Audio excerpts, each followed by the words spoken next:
Hi friends, welcome to Relax Recipes. இன்னைக்கு நம்ம இட்லி தோசைக்கு சூப்பரா செட் ஆகக்கூடிய ஒரு சட்னி தான் பார்க்க போறோங்க. இந்த சட்னி எதை வச்சு பண்ணது அப்படி நம்ம சொல்லாம யாராலையும் கண்டுபிடிக்க முடியாதுங்க. அவ்வளோ டேஸ்டா இருக்கும். ஒரு ஸ்பூன் நல்லெண்ணெய் விட்டுக்கலாம்.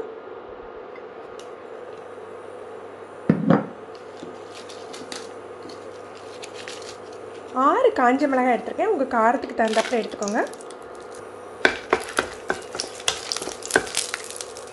அது வறுபட்டாக்கல கொஞ்சமாக தேங்காய் துருவல், இது ஒரு 1/4 கப் போல் இருக்கும், இது சேர்த்துக்கலாம்.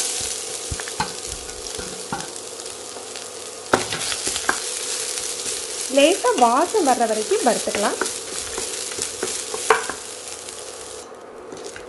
இந்த அளவுக்கு வறுபட்டா போதும். இப்போ இதை எடுத்து வச்சிடலாம். 3 கத்திரிக்காய் எடுத்திருக்கேன். வெள்ளை கத்திரிக்காவாக எடுத்திருக்கேன். நீங்கள் சின்ன கத்திரிக்காவாக இருந்தால் 4 எடுத்துக்கோங்க. இன்றைக்கி இந்த கத்திரிக்காய் வச்சு தான் நம்ம தேங்காய் சட்னி பண்ண போகிறோம். ஒரு 2 டீஸ்பூன் எண்ணெய் சேர்த்துக்கலாம். கத்திரிக்காய்க்கு தேவையான அளவுக்கு எண்ணெய் சேர்த்துக்கோங்க. இந்த மாதிரி சைஸில் கட் பண்ணி எடுத்துருக்கேன். இப்போ இதை எண்ணெயில் போட்டு வதக்கிக்கணும். ஒரு 2 நிமிஷம் போல் வதக்கி விட்டுருங்க. முதல்ல ஒரு 2 நிமிஷம் வதக்கி விட்டுட்டு தண்ணி சேர்த்து ஒரு 2 நிமிஷம் கொதிக்க விடணும்.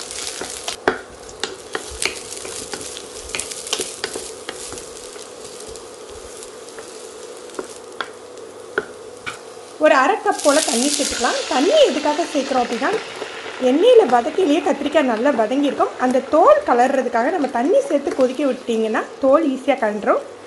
ரொம்ப நேரம் வேக விட வேண்டாங்க. ஒரு 2 நிமிஷம் கொதிக்கட்டும். 2 நிமிஷம் கொதிச்சிருக்கு. இப்போ நம்ம அடுப்பு அணைச்சிடலாம். இதை ஆற வச்சுட்டு இதில் உள்ள தோலை மட்டும் எடுத்துக்கலாம். இது ஆறட்டும். இது ஆறையில் முதல்ல நம்ம தேங்காய், காஞ்ச மிளகாய், இதோட உப்பு, புளி வச்சு அரைச்சிக்கலாம். புளி, உப்பு,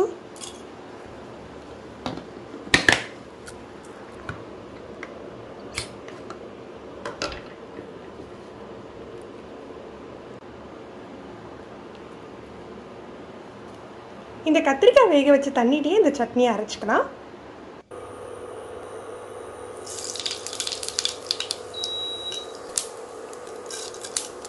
கடுகு, உளுந்தப்பருப்பு, கருவேப்பிலை. இந்த சட்னிக்கு ஒரு 1/4 டீஸ்பூன் பெருங்காயத்தூள் சேர்த்துக்கணும். அதோட 1 அல்லது 2 காஞ்ச மிளகாய் முழுசாக சேர்த்துக்கோங்க. வாசத்துக்கு தான் சேர்த்துக்கிறோம். ஏற்கனவே நம்ம சட்னிக்கு தேவையான காரம் வச்சுட்டோம். இது கிள்ளி போட்டிங்கன்னா ரொம்ப காரமாயிடும்.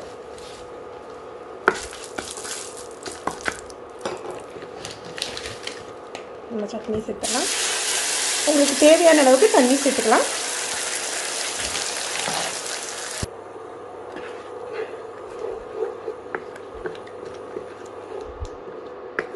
சட்னி ரெடி ஆயிடுச்சு. ஃப்ரெண்ட்ஸ், நீங்களும் இந்த சட்னியை ட்ரை பண்ணி பாருங்கள். நம்ம சொல்கிற வரைக்கும் இது யாருக்குமே கத்திரிக்காய் சட்னின்னு தெரியாதுங்க. அந்த அளவுக்கு டேஸ்ட்டாக இருக்கும். சுவைக்கு சுவை, சத்துக்கு சத்தாக இருக்கும். நீங்கள் இதை ட்ரை பண்ணி பார்த்துட்டு எப்படி இருந்ததுன்னு கமெண்ட் பண்ணுங்கள். இந்த வீடியோவை மறக்காமல் லைக் பண்ணி ஷேர் பண்ணுங்கள். நீங்கள் நம்ம சேனலுக்கு புதுசுனா ரிலாக்ஸ் ரெசிபி சப்ஸ்கிரைப் பண்ணிக்கோங்க. கீழே உள்ள பெல் பட்டனை ப்ரெஸ் பண்ணிங்கன்னா நம்ம சேனலில் வீடியோக்கள் போட்டோடனே நோட்டிஃபிகேஷன் உங்களுக்கு கிடைக்கும். நீங்கள் இமீடியட்டாக பார்க்கலாம். தேங்க்யூ.